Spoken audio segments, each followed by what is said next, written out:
항상 우리 아이들이 끊이지 않아서 얼마나 감사한지 모릅니다. 한 달 좀 지났나요? 우리 박지민 전도사님 가정에 하나님께서 아이를 선물로 주셔서 이렇게 산후조리원에 있다가 집에 온 지가 얼마 되지 않은 걸로 알고 있습니다. 그런가 하면 우리 천보람 씨가 출산을 앞두고 있고, 옛날 양이었는데 이제 씨가 돼가지고, 김은진 씨도 한 달 반, 2달이 채 안 남은 걸로 알고 있습니다. 우리 산모들을 위해서 기도해 주시기를 바랍니다. 네 고향이 어디냐? 요즘 아이들에게 물으면 무슨 병원, 서울 여성병원 뭐 이런 식으로 병원이 고향이 됐습니다.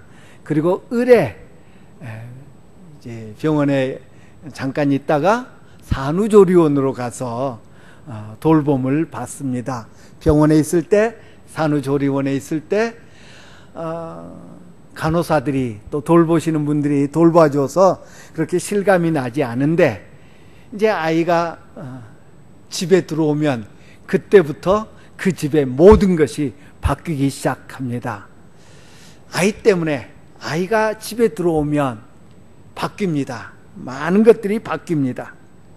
특별히 엄마의 삶에는 많은 변화들이 나타나게 됩니다. 생활 습관이 달라지게 되고요, 음식이 달라지게 되고요, 혹은 옷 입는 것도 달라지게 되고요, 모든 것이 달라지게 됩니다. 한 아이가 이 세상에 등장하는 순간 한 가정이 변화되고, 부모들이 변화되고, 내리사랑이라고 그러죠. 우리 어르신들이, 할아버지 할머니가 변화되는 그런 모습을 봅니다. 기저귀 교체하는 것이 일상이 되고, 남편들이 기저귀 가방 들고 다니는 것이 그렇게 큰 문제가 되지 않게 되고 그렇습니다. 여자들은, 엄마들은 화장대에 앉는 시간이 거의 없어지게 되고요, 이전에 즐겨했던 취미 생활을 때로는 포기해야 되는 그런 경험들을 합니다. 아이가 이런 변화를 가져옵니다.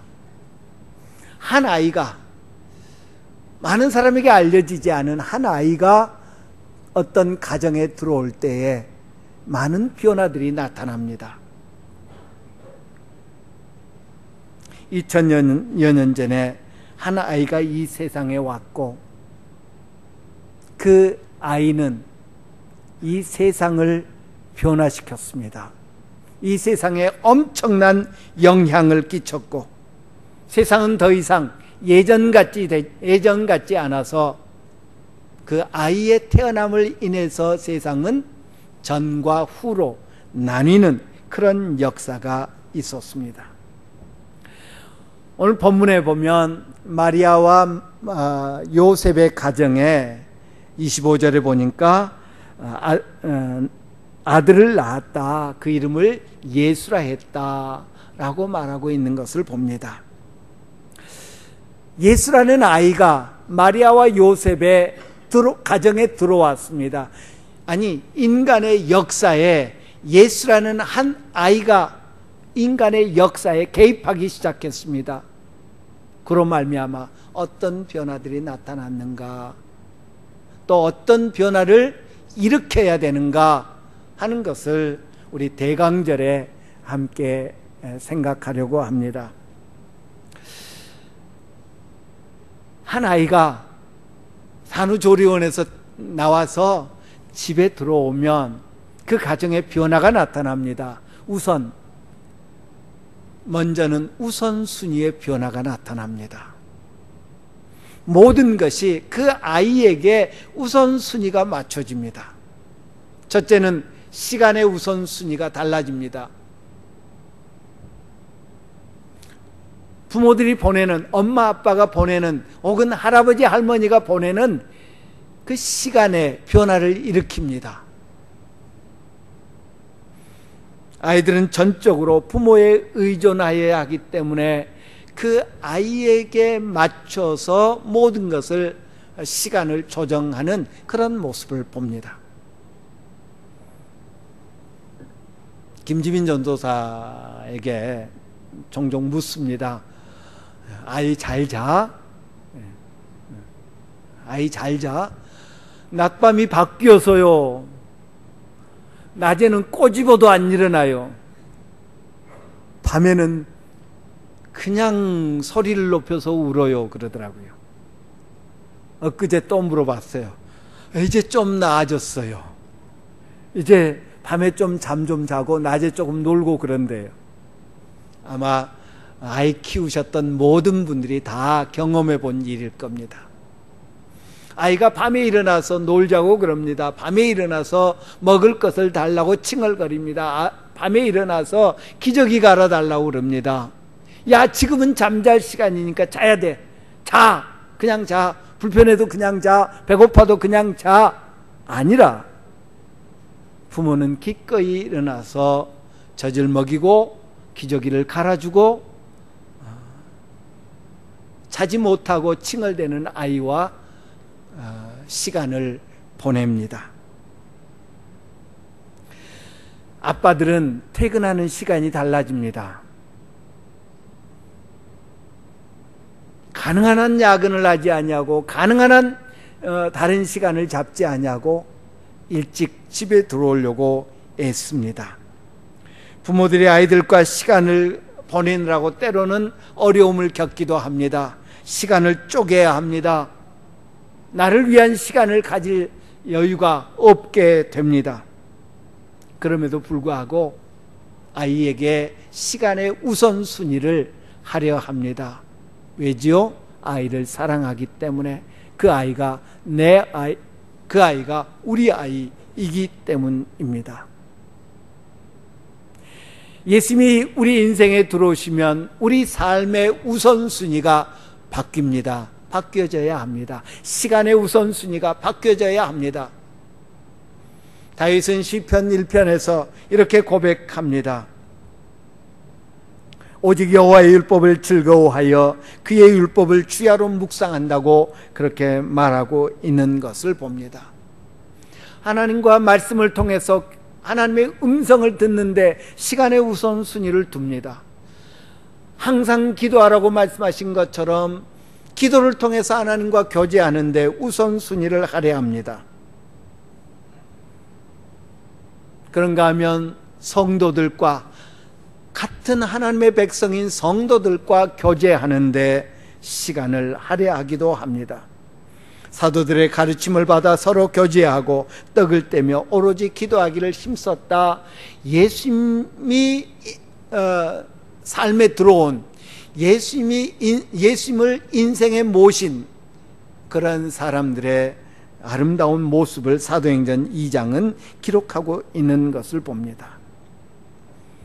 예수님이 우리 인생에 들어오면 우리 시간의 우선순위가 달라집니다. 달라져야 합니다. 나를 위해서 쓰던 시간, 나를 위해 할애하던 시간들을 주님의 뜻을 이루고 주님이 기뻐하시는 일을 하기 위해서 기꺼이 양보하는 그런 모습이 우리에게 나타납니다. 한 아이가 들어올 때, 가정에 한 아이가 태어났을 때 그 아이에게 시간의 우선순위를 할애하는 것과 같다고 할 것입니다. 주님이 사랑하시는, 그러나 아직 주님을 모르는 사람들에게 주님을 전하기 위해서 섬기고 봉사하는 데 기꺼이 시간을 할애할 수 있어야 합니다. 그것이 주님을 만난, 주님을 인생에 개입시킨 성도의 모습이라고 할 것입니다. 또한 우선순위가 바뀐 것이 있는데 물질입니다. 아기는 부모들이 쓰는 돈의 우선순위를 차지합니다. 가장 먼저 할 것, 가장 중요하게 할 것, 바로 아이의 필요를 채우는 일입니다.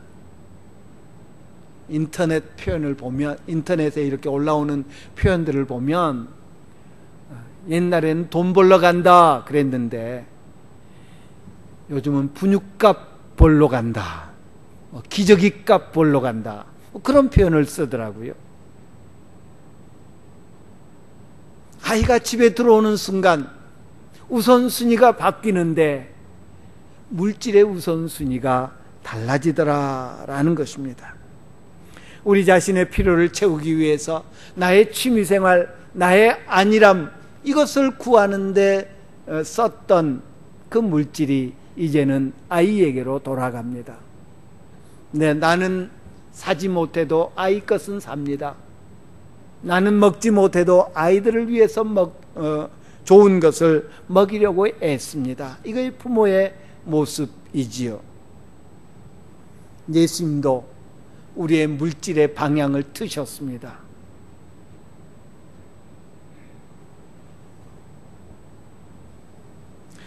우리 하나님께서는 말할 수 없는 은사로 예수님을 우리에게 주셨습니다. 그리고 우리 또한 우리의 것들을 무언가를 위해서, 나 아닌 누군가를 위해서 사용하라고 말하고 있습니다. 우리나라도 그렇습니다마는 요즘이 세일 기간, 물건을 가장 많이 사고 파는 그런 기간이죠. 미국은 추수감사절 금요일을 블랙 프라이데이라고 그렇게 부르죠. 많은 사람들이 이 기간 동안 선물을 사고 또 자기를 위해서 사고 하는 그런 기간입니다. 외국에서는 이 기간이 옷이 가장 많이 팔리는 그런 기간이라고 합니다. 유럽에 있는 똑같은 도시를 두 번 가볼 수 있는 그런 기회가 있었습니다. 한 번은 세일 기간에 그 도시를 갔는데 상점마다 세일한다고 크게 이렇게 광고물들이 붙어 있습니다. 정말 화끈하게 세일을 하더라고요. 50%는 보통이고요. 60%, 70%, 80%, 심지어는 90%까지 합니다. 그런데 그 도시를 다음에 또 한 번 갔는데 세일 기간이 아니었어요. 분명히 똑같은 물건인데 전혀 안 깎아줍니다. 아무튼 이 세일 기간에 많은 물건들을 삽니다. 나를 위해서. 그런데 우리 주님은 그 물질의 흐름의 방향을 트셨습니다. 틀기를 원하셨습니다. 이사야서 58장에 보니까 내가 기뻐하는 금식은, 우리 하나님 말씀하시기를 내가 기뻐하는 금식은 흉악의 결박을 풀어주며 멍에의 줄을 끌어주며 압제당하는 자를 자유하게 하며 모든 멍에를 꺾는 것이 아니겠는가. 우리 주님께서는 이 시간 나를 위해서 무언가를 하는 것보다 구세군 남비의 관심을 가지라고 말씀하고 계십니다. 우리 주변에 소외되고 외로운 자들을 돌보는 데에 우리의 관심을 쏟을 것을 말씀하십니다. 우리 물질의 흐름의 방향이 달라져야 된다고 우리 주님 말씀하십니다. 물질의 우선순위가 바뀌어야 된다는 것입니다. 다른 사람을 도울 수 있다는 것, 엄청난 복임을 우리는 인정하여야 될 것입니다. 내가 누군가를 도와줄 수 있다는 것, 이건 엄청난 특권이요 엄청난 복이라는 사실을 인정합시다. 흩어 구제하여도 더욱 부하게 되는 일이 있나니 과도히 아껴도 가난하게 될 뿐이니라. 솔로몬은 잠언 11장에서 말씀하고 있습니다. 바울 사도는 고린도 교회에 편지하면서 너무나 자명한 진리를 우리에게 가르칩니다. 적게 심는 자는 적게 거두고 많이 심는 자는 많이 거둔다. 우리 주님이 기뻐하시는 많이 심는 자가 되어야 된다고 주님 말씀하고 있습니다. 하나님께서 내게 주신 모든 것, 물질, 시간, 재능, 이것들을 통해서 주님이 기뻐하시는 일, 누군가를 돕고 누군가를 세워주고 누군가를 위로하고 누군가를 격려하는데 적극적인 그런 우리들이 되어야 할 것입니다. 아이가 집에 들어오면 우선순위가 바뀝니다. 시간의 우선순위가 바뀌고 물질의 우선순위가 바뀝니다. 그럼에도 불구하고 부모들은 기꺼이 그것을 감내해냅니다. 왜? 사랑하는 아이이기 때문에, 내 아이이기 때문에.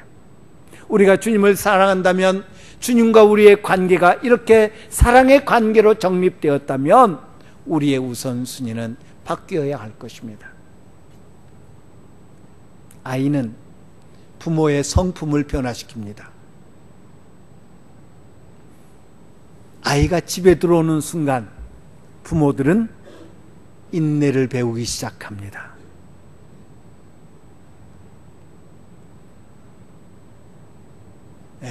그 낮밤이 바뀐 것 이야기했잖아요. 야, 자야 돼. 지금은 잘 시간이야. 나 내일 출근해야 돼. 울지 마. 아니라 울어도 참고 귀찮게도 참고 인내를 배우기 시작합니다. 만약 부모가 좋은 부모라면 아이 앞에서 내 언행을 의식하게 될 것입니다. 내가 아이 앞에서 이런 표현을 하면 안 되지. 이런 말투를 쓰면 안 되지. 얘 앞에서 이런 행동하면 안 되지. 스스로를 조심하는 그런 법을 배우게 됩니다. 좋은 아빠라면 아이 앞에서 이기심을 죽이는 법을 배우게 됩니다. 이기심에 젖어 있는 부모는 좋은 부모가 될 수 없습니다. 우선순위가 바뀌는 것처럼 이기심을 버리고 아이 위주로 아이를 위해서 살아가는 삶의 방식을 배우게 됩니다. 한 아이가 들어오면 그 집에 어른들의 성품이 바뀌게 됩니다.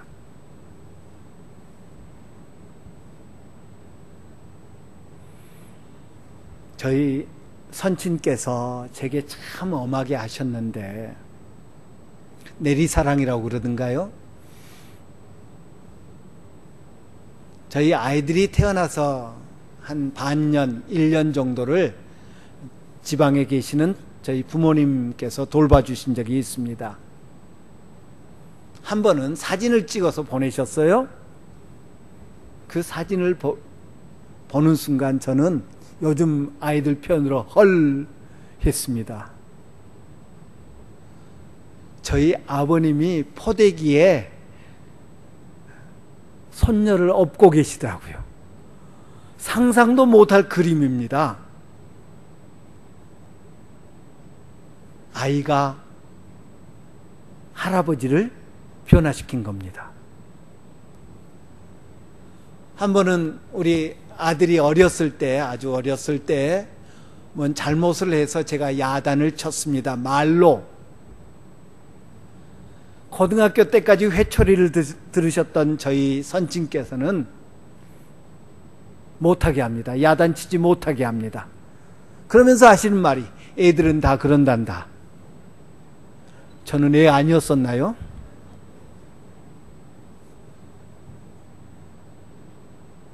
아이가 부모를 변화시킵니다. 부모의 성품을 변화시킵니다. 어른의 성품을 변화시킵니다. 아이가 가정에 들어오는 순간 아이의 아버지가, 아이의 할아버지가 변하게 되게 됩니다. 우리 주님이 우리의 성품을 변화시킵니다.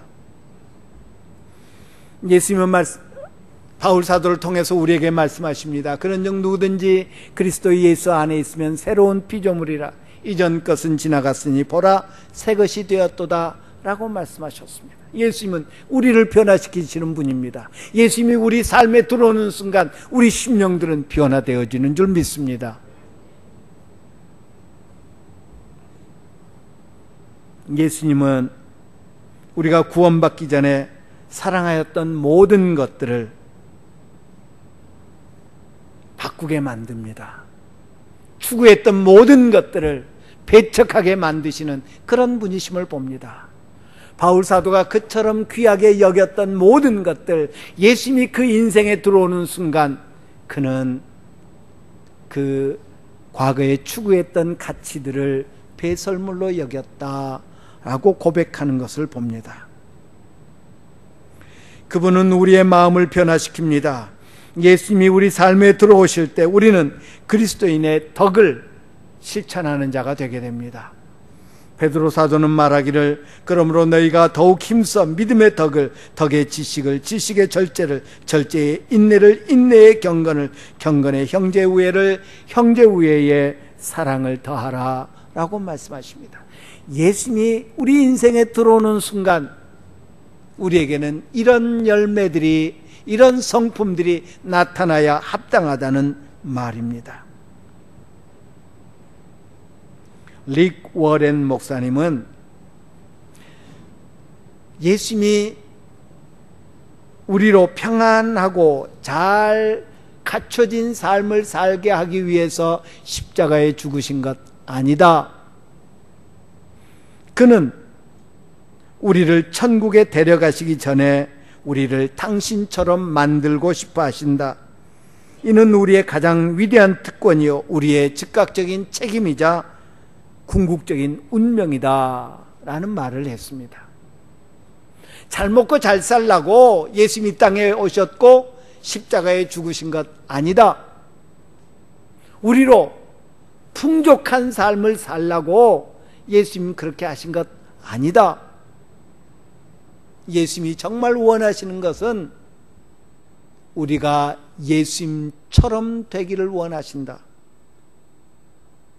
예수님 닮기를 원하신다 라고 말씀했습니다. 의미 있는 말이라고 생각합니다.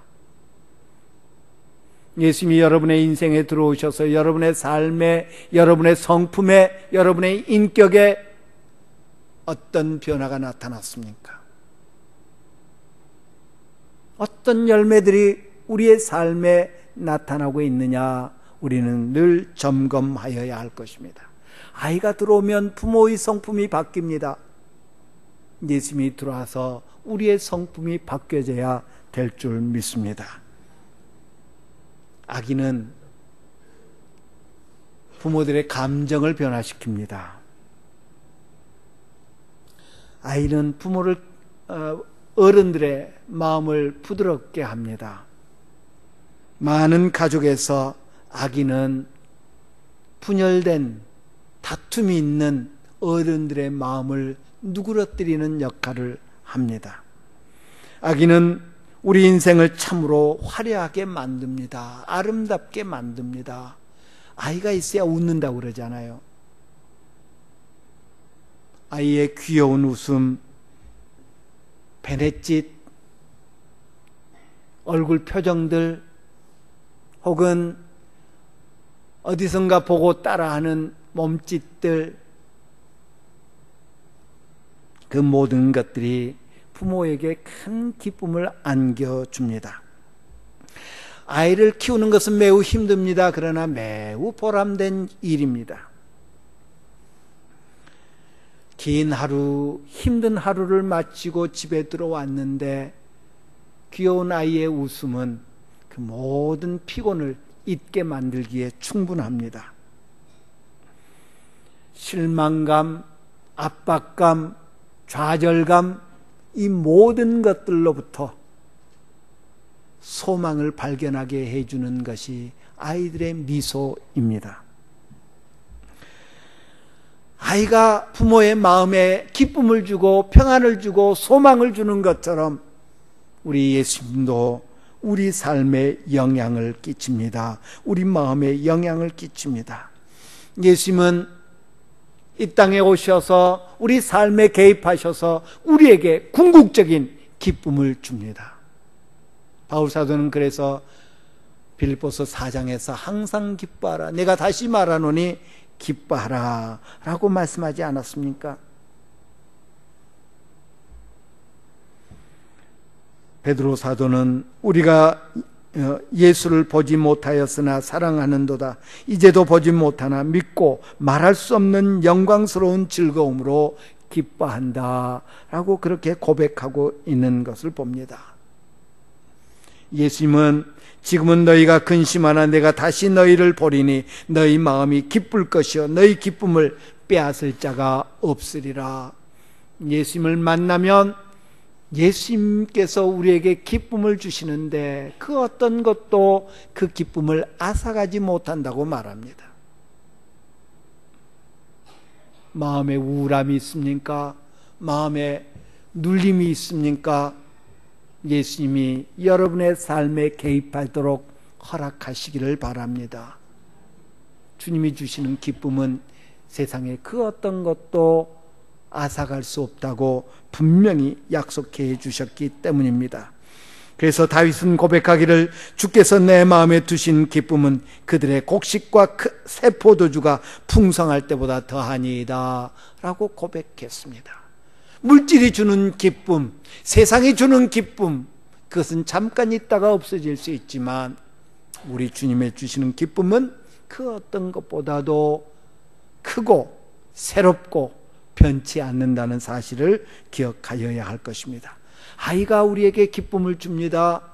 주님이 우리 인생에 큰 기쁨을 주도록 주님이 우리 삶에 개입하도록 내어드리는 그런 우리들이 되어야 될 것입니다. 마지막으로 악인은 부모들의 미래를 변화시킵니다.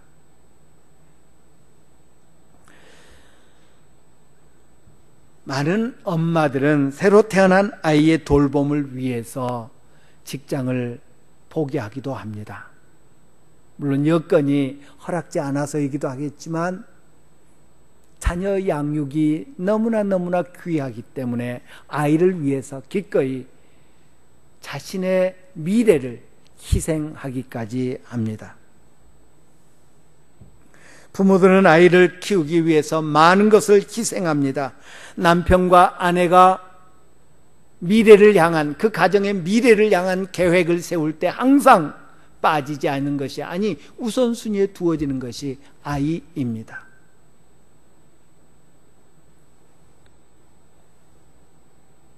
아이는 부모들의 미래까지도 영향을 끼치더라라는 것입니다. 예수님도 우리의 미래를 변화시킵니다. 아니, 예수님은 인류의 미래를 변화시키시는 분입니다. 역사학자였던 웰스라고 하는 사람은 그렇게 고백했습니다. 나는 역사학자이고 나는 예수를 믿지 않는 사람이다. 그러나 나사렛 출신의 이 무일푼의 설교자는 역사의 중심에 그 예수라는 사람이 바로 역사의 중심이라는 사실은 변할 수 없는 진리다라고 그렇게 고백했습니다.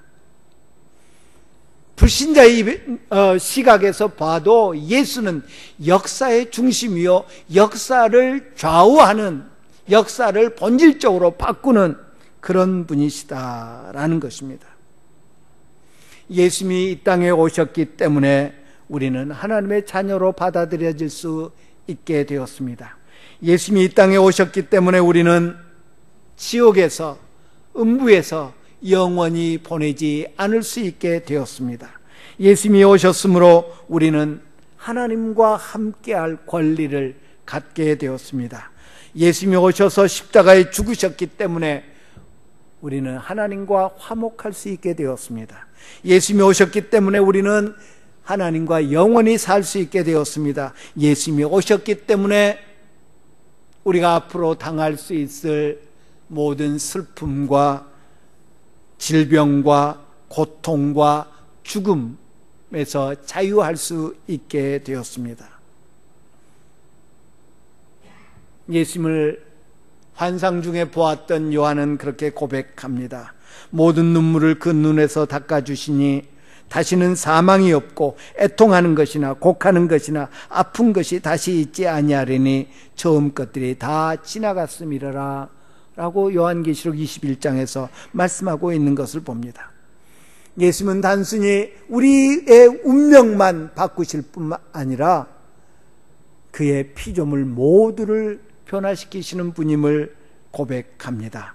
내가 새하늘과 새 땅을 보니 처음 하늘과 처음 땅이 없어졌고 바다도 다시 있지 않더라 라고 말씀하셨습니다.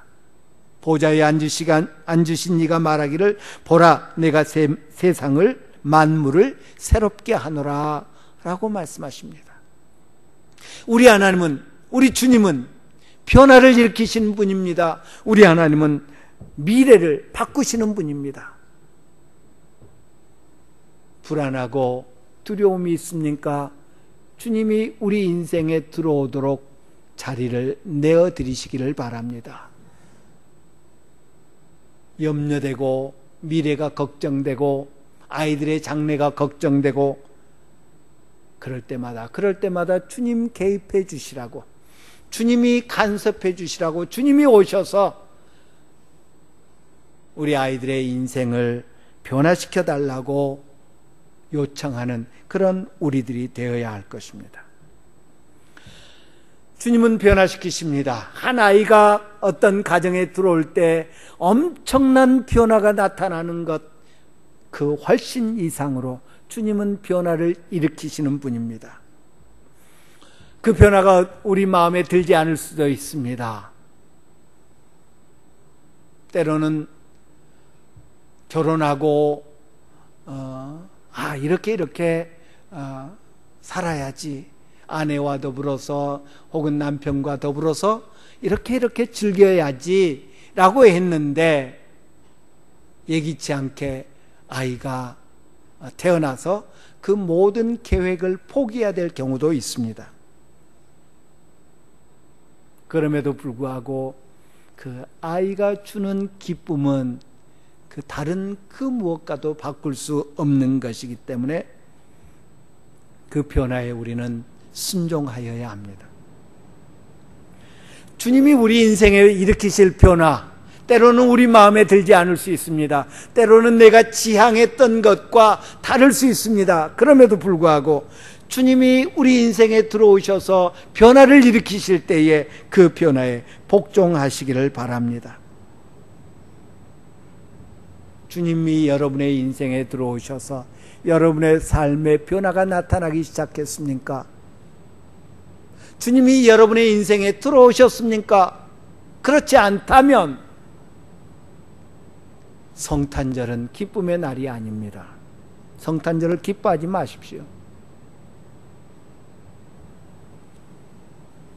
다른 종교의 이야기를 해서 죄송합니다마는 음력 4월 초파일 석가모니가 탄생한 날이 공휴일입니다.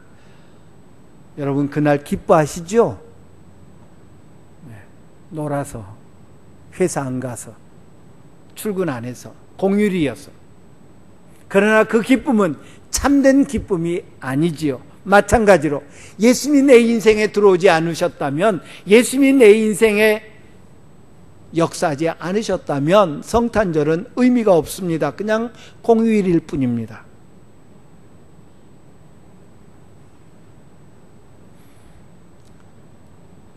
인생에 예수님을 초청하시기를 바랍니다.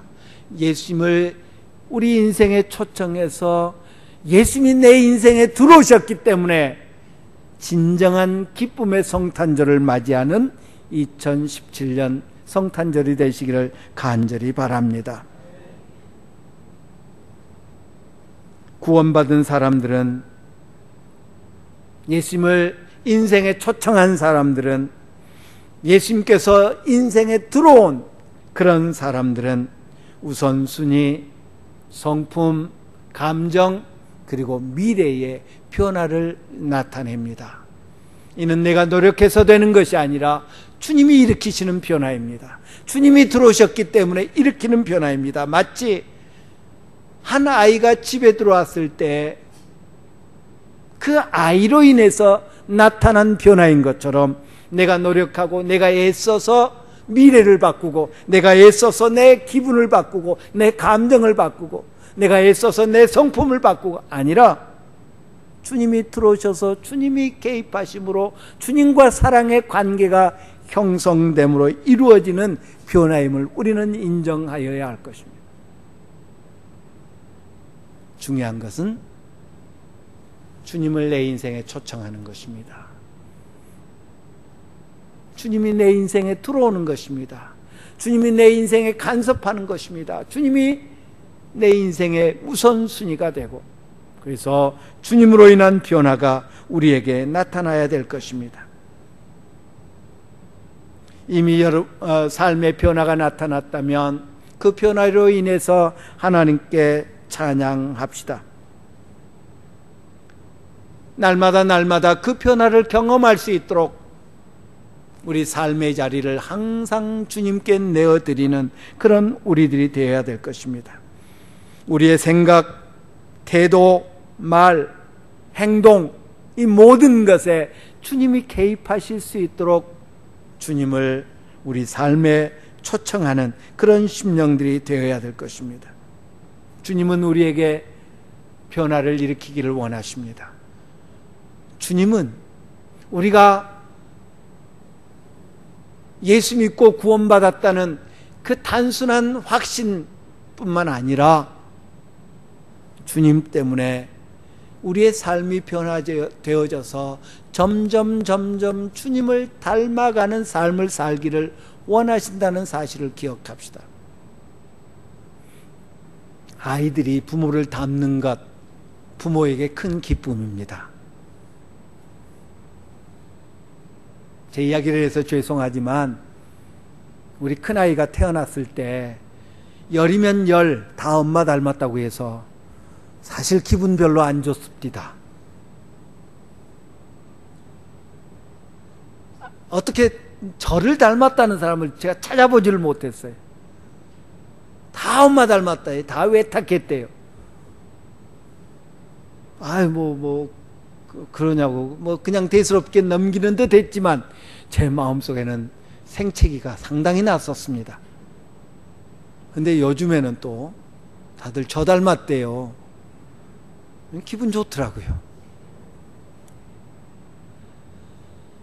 우리가 주님을 닮아갈 때에 주님은 우리로 인해서 기뻐하실 줄 믿습니다. 주님은 우리가 주님을 점점 닮아가는 그런 인생들이 되기를 원하신다 하는 것입니다. 어떨 때요? 늘 주님을 우리 삶에 모실 때, 우리 삶에 개입하게 할 때, 우리 삶에 간섭하게 할 때 우리는 주님을 닮아갈 수 있습니다. 여러 차례 말씀드린 적이 있습니다. 미국의 한 심리학자가 왜 아이들이 태어나면 부모를 닮는가 라는 것을 연구했답니다. DNA가 어쩌고 저쩌고, 그것은 생물학적인 설명이지만 아이를 임신하고 10개월 동안 엄마가 가장 많이 바라보고 엄마가 가장 사랑을 표현하고 하는 사람이 아빠이기 때문이다 라는 연구 결과를 논문으로 발표한 적이 있습니다. 그래서 우리 태교하는 엄마들, 그 논문이 쓴 다음에 태교하는 엄마들이 예쁜 아이 사진을 이렇게 걸어놓고 늘 그걸 쳐다본다고 그래요. 주님을 늘 바라보면, 주님을 늘 우리 삶에 모시면 우리가 점점 알지 못하는 사이에 주님을 닮아가게 될 것이요, 주님을 기쁘게 하는 그런 인생이 될 줄 믿습니다. 주님을 삶의 자리에 모시는, 주님이 내 인생에 들어오도록 모시는 그런 여러분이 되시기를 바랍니다. 이번 성탄절은 주님과 상관없는 나만 즐기는 성탄절이 아니라 주님이 내 인생에 오심을 정말 감사하는 그런 성탄절. 주님, 내 삶에 들어와 주십시오. 주님, 내 삶에 역사해 주십시오. 주님, 내 삶에 간섭해 주십시오. 고백하는, 그래서 내 우선순위가 변화되어지고 내 성품이 변화되어지고 내 마음의 기쁨이 항상 넘치고, 그리고 내 미래가 변화되는 그런 역사가 나타나는 성탄절이 될 수 있도록 해달라고 기도하는 그런 우리 심령들이 되어야 될 줄 믿습니다. 기도합니다.